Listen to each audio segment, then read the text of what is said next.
ನಮಸ್ಕಾರ ಫ್ರೆಂಡ್ಸ್, ಶ್ರೀದೇವಿ ಪಾಕಶಾಲೆಗೆ ಸ್ವಾಗತ.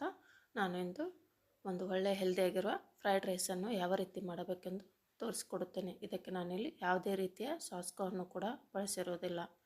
ಕೇವಲ ಮನೆಯಲ್ಲಿರುವ ವೆಜಿಟೇಬಲ್ಸಲ್ಲಿ ಇದನ್ನು ಮಾಡಿ ತೋರಿಸುತ್ತೇನೆ. ಇದು ಲಂಚ್ ಬಾಕ್ಸು ಕೂಡ ತುಂಬ ಟೇಸ್ಟಿಯಾಗಿರುತ್ತದೆ.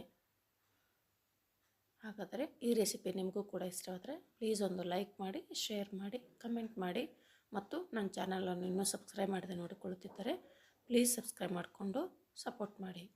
ಹಾಗಾದರೆ ಬನ್ನಿ ಈ ರೆಸಿಪಿನ ಯಾವ ರೀತಿ ಮಾಡಬೇಕೆಂದು ನೋಡೋಣ. ಮೊದಲಿಗೆ ನಾನಿಲ್ಲಿ 1 ಗ್ಲಾಸ್ನಷ್ಟು ಬಾಸುಮತಿ ರೈಸನ್ನು ತಗೊಂಡಿರುತ್ತೇನೆ. ನೋಡಿ, ಇದನ್ನು ಕ್ಲೀನಾಗಿ 2 ರಿಂದ 3 ಬಾರಿ ವಾಶ್ ಮಾಡಿಕೊಂಡು ಇದಕ್ಕೆ ಕುಡಿಯುವ ನೀರನ್ನು ಹಾಕಿಟ್ಟು 2 ಗಂಟೆಗಳ ಕಾಲ ಇದನ್ನು ನೆನೆಯಲು ಬಿಡುತ್ತೇನೆ. ನೋಡಿ ಫ್ರೆಂಡ್ಸ್, ನಿಮಗೆ ಟೈಮ್ ಇಲ್ಲ ಅಂದರೆ ಕೇವಲ ಅರ್ಧ ಗಂಟೆ ಕೂಡ ಇದನ್ನು ನೆನೆಸಿಕೊಂಡು ಮಾಡಿಕೊಳ್ಳಬಹುದು. ಈ ರೀತಿ ನೆನೆಸಿ ಮಾಡೋದರಿಂದ ರೈಸ್ ತುಂಬ ಚೆನ್ನಾಗಿ ಉದುರುದುರಾಗಿ ಬರುತ್ತದೆ.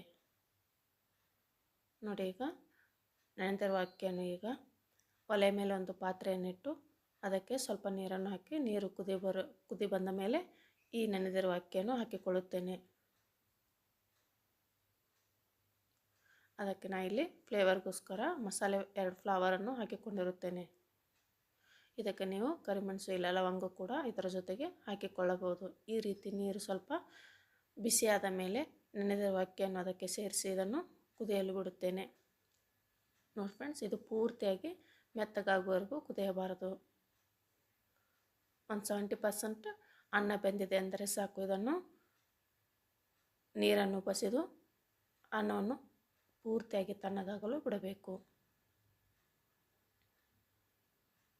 ನೋಡಿ, ಈಗ ಮೊದಲಿಗೆ ನಾನು ಆ ಫ್ಲವರನ್ನು ತೆಗೆದುಕೊಳ್ಳುತ್ತೇನೆ.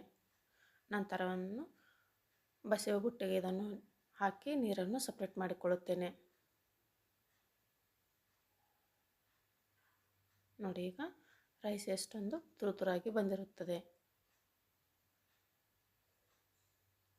ಈ ರೀತಿ ಅನ್ನವನ್ನು ಬಸಿದು ಮಾಡಿಕೊಳ್ಳುವುದರಿಂದ ಫ್ರೈಡ್ ರೈಸ್ ತುಂಬ ಚೆನ್ನಾಗಿ ಮತ್ತು ಮೇನಾಗಿ ಉದುರುದುರಾಗಿ ಬರುತ್ತದೆ.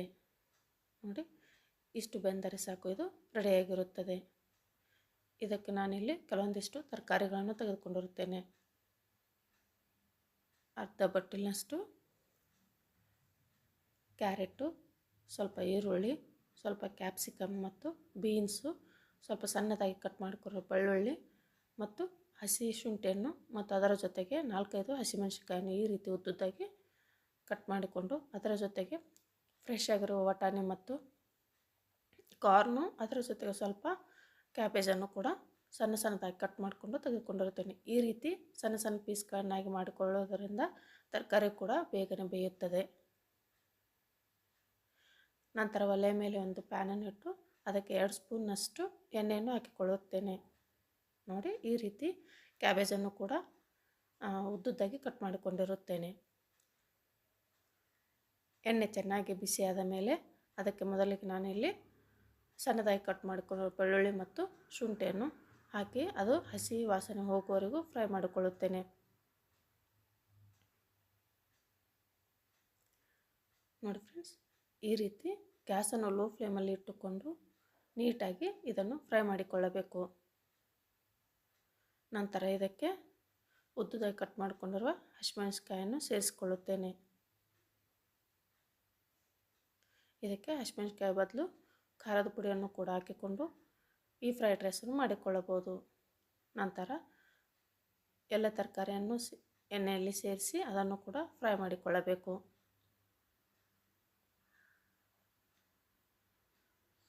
ನೋಡಿ, ತರಕಾರಿ ಪೂರ್ತಿಯಾಗಿ ಮೆತ್ತಗಾಗಲು ಬಿಡಬಾರದು.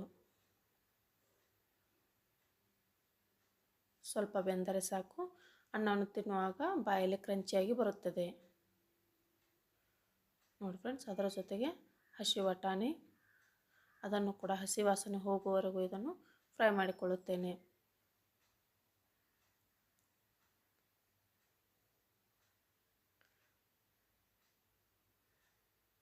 ನೋಡಿ, ಈಗ ಈ ರೀತಿ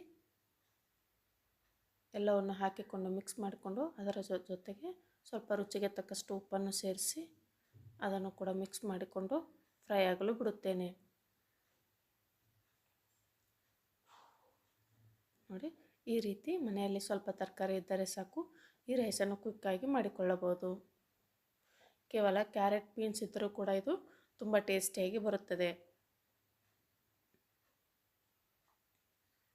ನೋಡಿ, ಗ್ಯಾಸನ್ನು ಲೋ ಫ್ಲೇಮಲ್ಲಿ ಇಟ್ಟುಕೊಂಡು ಇವನ್ನು ಫ್ರೈ ಮಾಡಿಕೊಳ್ಳಬೇಕು.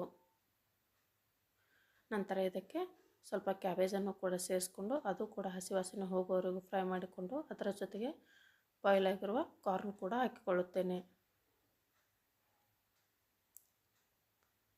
ನೋಡಿ, ಈ ರೀತಿ ಯಾವುದೇ ಸಾಸ್ ಇಲ್ಲ, ಏನಿಲ್ಲ, ಬರೀ ಮನೆಯಲ್ಲಿರುವ ತರಕಾರಿಯನ್ನು ಬಳಸಿಕೊಂಡು ನಾನು ಕ್ವಿಕ್ಕಾಗಿ ಕೇವಲ 10ರಿಂದ 15 ನಿಮಿಷಗಳಲ್ಲಿ ಅನ್ನವನ್ನು ಮಾಡಿಕೊಂಡು ಕೂಡ ಈ ರೈಸನ್ನು ಮಾಡಿಕೊಳ್ಳಬಹುದು. ನೋಡಿ, ಈಗ ತಣ್ಣಗಾಗಿರುವ ರೈಸನ್ನು ಕೂಡ ಸೇರಿಸ್ಕೊಂಡು ಎಲ್ಲವನ್ನು ನೀಟಾಗಿ ಮಿಕ್ಸ್ ಮಾಡಿಕೊಳ್ಳುತ್ತೇನೆ. ನೋಡಿ, ಎಷ್ಟೊಂದು ಕಲರ್ಫುಲ್ಲಾಗಿ ಮತ್ತು ಟೇಸ್ಟಿಯಾಗಿ ಕಾಣುತ್ತದೆ. ನಂತರ ಇದಕ್ಕೆ ನಾನು ಸ್ವಲ್ಪ ಕಾಳು ಮೆಣಸಿನ ಪೌಡ್ರನ್ನು ಕೂಡ ಸೇರಿಸಿಕೊಳ್ಳುತ್ತೇನೆ. ಇದಕ್ಕೆ ನಾನಿಲ್ಲಿ ಯಾವುದೇ ರೀತಿಯ ಮಸಾಲೆ ಪದಾರ್ಥವನ್ನು ಕೂಡ ಜಾಸ್ತಿಯಾಗಿ ಹಾಕಿರೋದಿಲ್ಲ.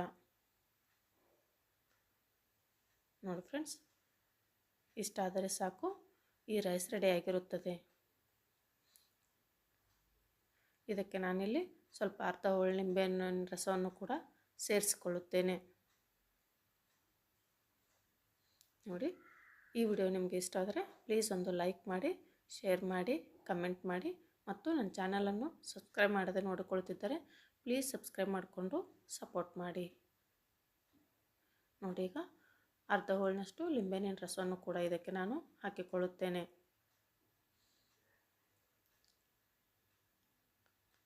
ಈಗ ಎಲ್ಲವನ್ನು ನೀಟಾಗಿ ಮಿಕ್ಸ್ ಮಾಡಿಕೊಂಡು ಈ ರೈಸ್ ತಿನ್ನಲು ರೆಡಿ ಆಯಿತು. ನೋಡಿ, ಮಕ್ಕಳಿಗೆ ಲಂಚ್ ಬಾಕ್ಸು ಕೂಡ ಇದು ತುಂಬ ಟೇಸ್ಟಿಯಾಗಿ ಇರುತ್ತದೆ.